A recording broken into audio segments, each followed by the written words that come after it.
Today, I am going to be discussing a hot button topic. It is currently June 27th, 2022, although if you are listening to this, even if you're following me from the very beginning and you're listening to each episode, then it is still a future date because I am yet to publish these episodes. So at this time, the biggest current event that is going on is the discussion around pro-choice, pro-life. And the reason is because Friday, June 24th, the Supreme Court overturned Roe versus Wade. And what that means is the constitutional right for women to abort their pregnancies has now been overturned. The ruling, which was a 6-3, upholding the Mississippi law, bans abortion after 15 weeks of pregnancy. And the vote was a 5-4 to overturn Roe versus Wade. So that's what I want to talk about today. By the end of this episode, I am going to make a statement on what my position is, just so that you kind of get an idea of where I stand on this topic and really on all hot button topics. I'm Dr. Williams, and this is my podcast. I have 2 graduate degrees in psychology, am a licensed mental health counselor, and an expert in the area of spirituality. I am devoted to living my best life and am sharing it with all of you. I'm bringing my expertise, education, and life experiences to you through this podcast. Everyone deserves to enjoy life, and that is what I'm here to talk about. Depression, anxiety, grief, you name it, we all go through it at one time or another. I believe there's a better way to come at these things than mainstream mental health care offers, and I'm here to offer you my perspective and dig into discovering how you can feel good no matter what life throws at you. It is my intention to contribute goodness to this world, and the content herein is how I do that. But one disclaimer before we dive in. Should you decide to apply the information offered here, be prepared for improvements in your life. You may even live happily ever after, and you'll only have yourself to thank. This is Feel Good Now, the Dr. Williams podcast.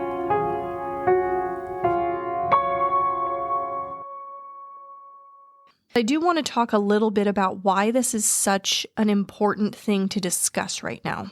Originally, I had a different topic completely that I was going to be recording about today, and then I was inspired after a conversation I had with someone this morning to focus on this pro-life, pro-choice discussion because it is so prominent in our society right now, and there are a lot of people that are really up in arms about it. I think it's also important to point out that our nation and a lot of extended societies, just humanity kind of as a whole, is really divided at this time. And it really started to feel that way during COVID. I mean, really anything political, there's a big divide because most people fall into one of 2 categories. And so there's a very natural line in the sand that gets drawn on topics such as this one. A lot of the people that are upset about the Supreme Court ruling are the same people that just a few months ago were in favor of the government pushing for COVID-19 vaccinations. So I think that's important to touch on right now because it kind of comes down to what does it really mean when you say that you're pro-choice? Does it mean, well, I'm pro-choice on this topic, or does it mean I'm pro-choice across the board? When the COVID-19 vaccines first came out, a lot of people were on board with getting them, and a lot of people were not on board with getting them. And that's really how it goes for most things, right? In life, there's something that you can do or can't do. And it seems that everybody has an opinion on what you should do. And I think that is really the heart of the issue here. But at that time, the government was implementing a consequence for those certain employees who decided not to get the vaccine. They then lost their employment. And a lot of the people that call themselves pro-choice, meaning that they are in favor of a woman's right to choose pregnancy or to choose abortion as an alternative, a lot of those people were pushing for everybody to get this vaccine despite people expressing their need for medical freedom. So that really draws the question of, well, how come it's okay for the government to implement that kind of power under those conditions, but the government cannot implement power under pregnancy conditions? And I'll tell you what some people are saying about that. I have somebody in mind in particular who I discuss these things with, and her position is that it comes down to whether it affects everybody or other people or not. So if your choice puts other people in harm's way based on their opinion, then that is okay to punish or implement power over with harsh consequences. But something like pregnancy, which only affects the individual, it's okay for that person to choose which direction they want to go because it doesn't affect everybody else. Well, at least not that we know of, because really, one could argue that a life in the world obviously will make an impact in our society. But we don't know what it is, so that's some people's position. I just want to say right now that it may seem that you know my position based on what I've said and my tone, but stay with me here because I think I'm going to surprise you if that is what you are gleaning from what you're hearing so far. I think the major flaw in our government system is the way that laws are passed and put into motion.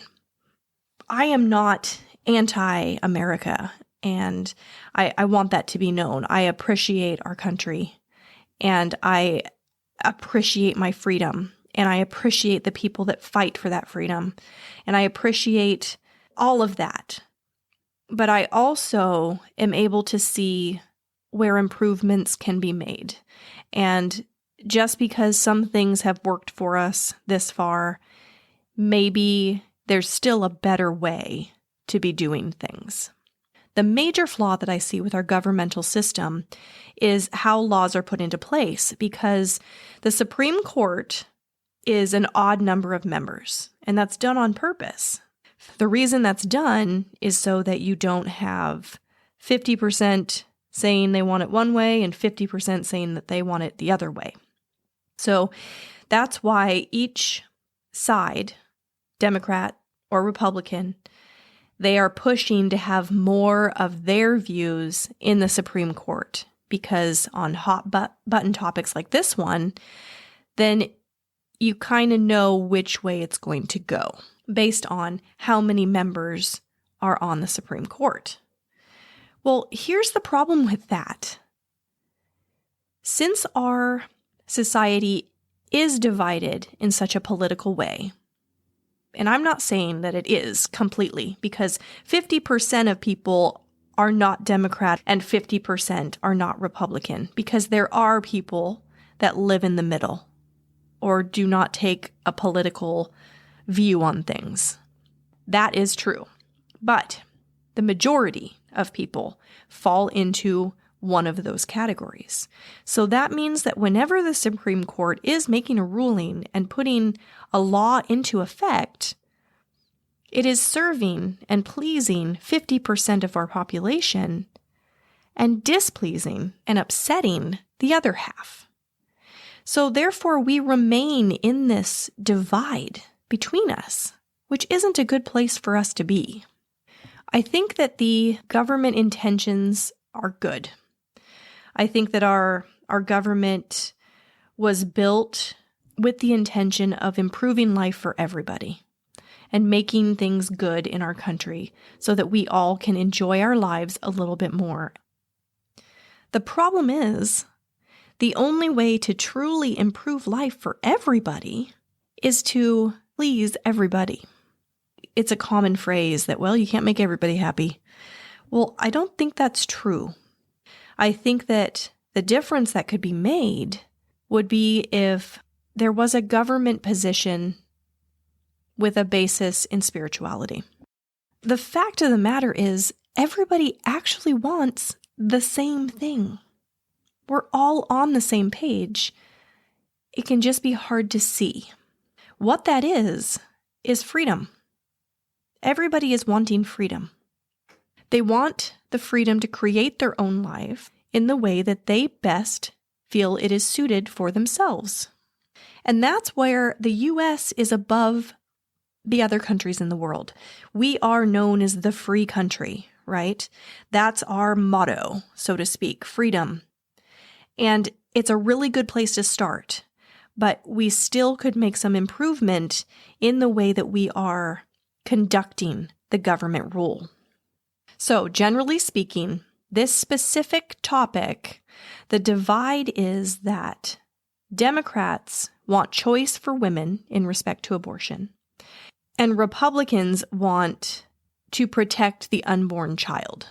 But several months ago, Republicans wanted medical freedom and the choice to choose vaccination or not and still keep their job. And Democrats felt like, well, no, if it can harm everybody, then you should be forced into vaccination. So a lot of people are throwing around this phrase pro-choice. But what I have to say about that is, if you are saying you are pro-choice, you have to know that that means you are pro-choice for everybody, not just on any specific topic and not under any specific conditions. Pro-choice is pro-choice. That means that you take a position that everybody has the right to choose what is right for them without any bias of your own opinion. Because your opinion has a foundational basis in what is right for you specifically. But people have a tendency to want to project that outwardly and say, well, I feel like this is right, therefore you should also feel this way. So one thing I want to say about that is you're not wrong, okay? When you feel that way, when you have that strong feeling of what is right for you, that is right. That is the right choice for you. The confusing part is you feel like that means it's right for the generalized population.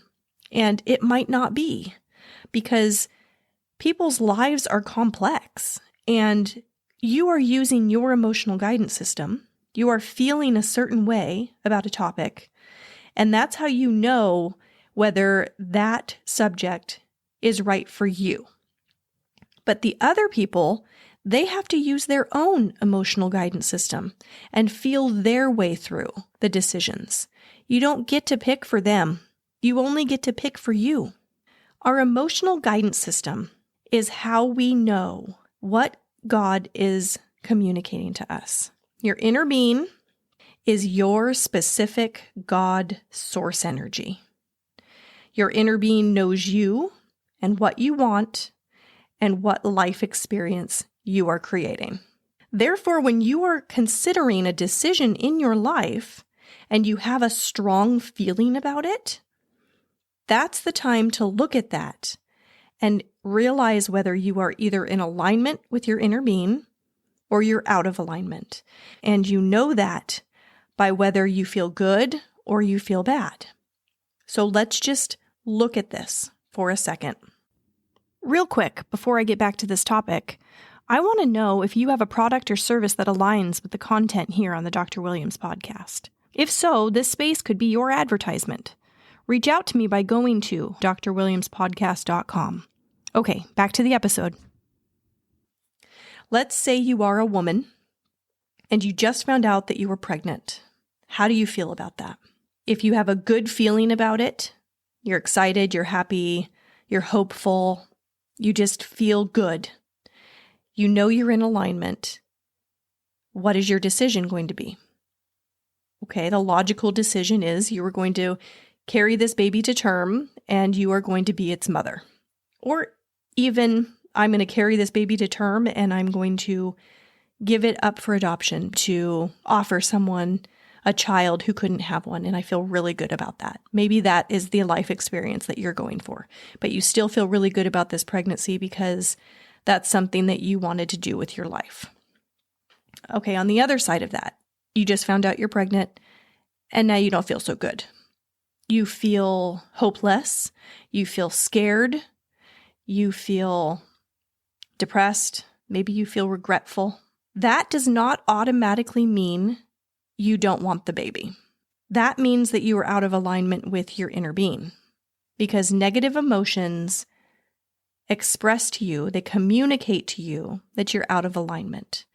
What that means is your inner being thinks something differently than what you are thinking in your conscious mind at that time.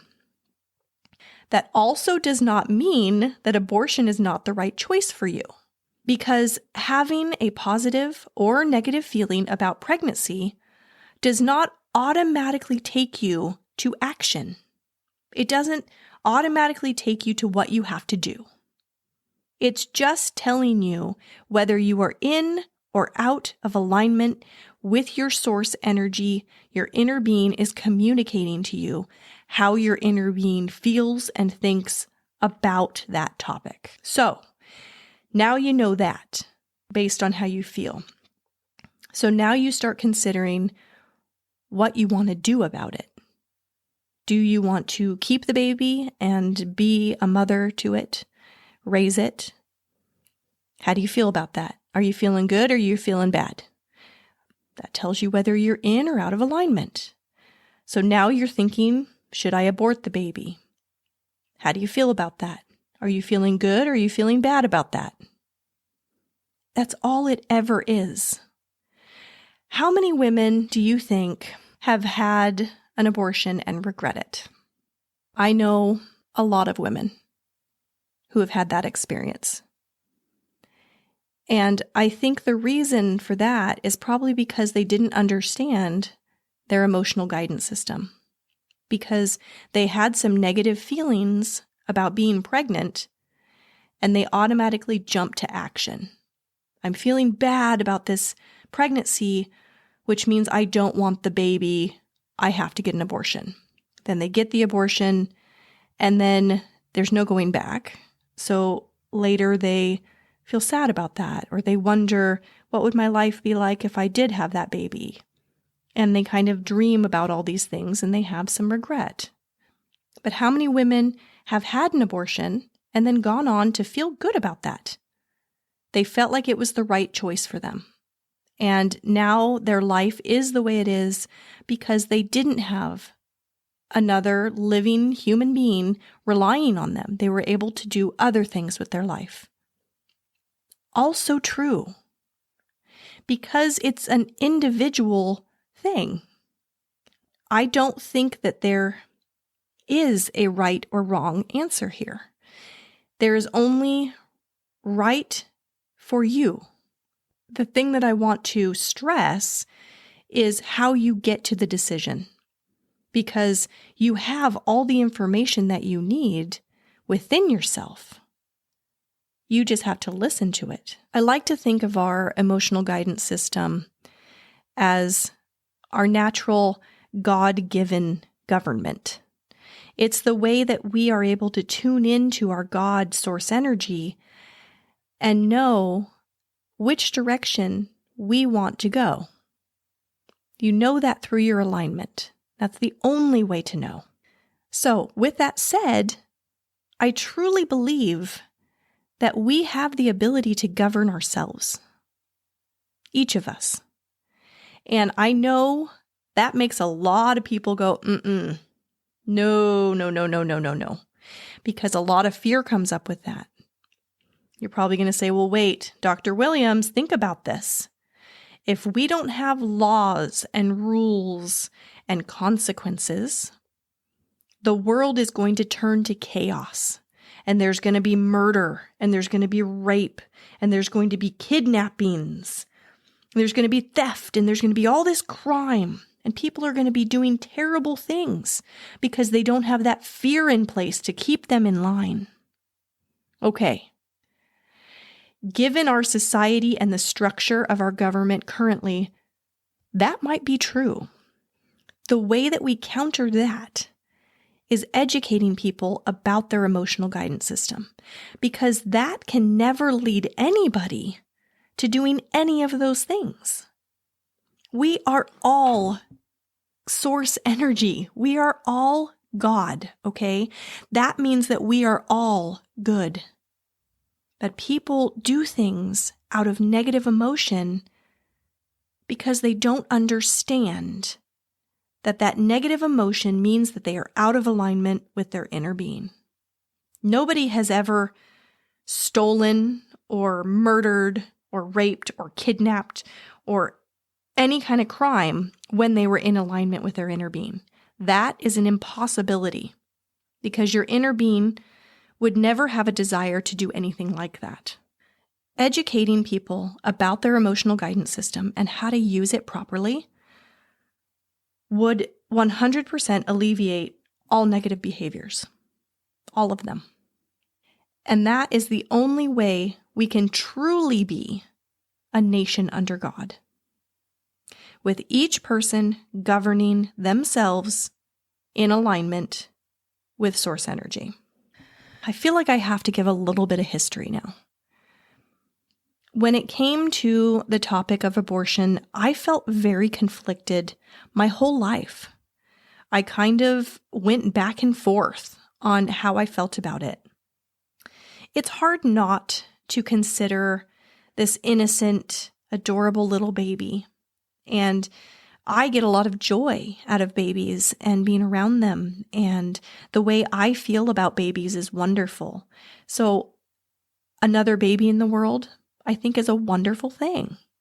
So it's hard not to come to bat for that baby and be like, well, let's give it a chance, because there's so much love for babies. And I think that's why so many people struggle with this topic, because we have this innate love and affection and desire to care for babies.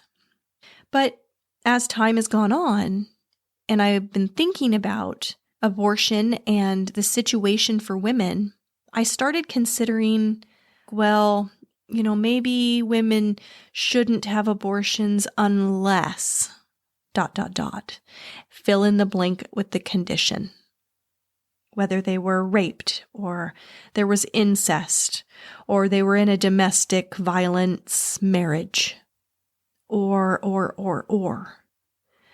And that right there tells me that really, I don't believe there should be a law governing this decision. It has to be individual for the person, because only they can determine if the condition represents the action.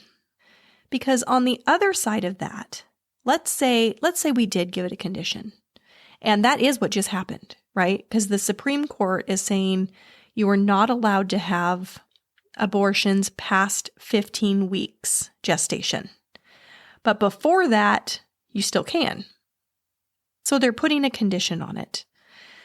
Well, let's say that they also rule that it's all right to have one even after the 15-week mark if you've been raped or if there's incest. Well, does that mean that if a woman has been raped or there's incest, she should be forced to abort? What if she wants to raise the baby? Do you see where this gets messy? We can't be making these decisions for people.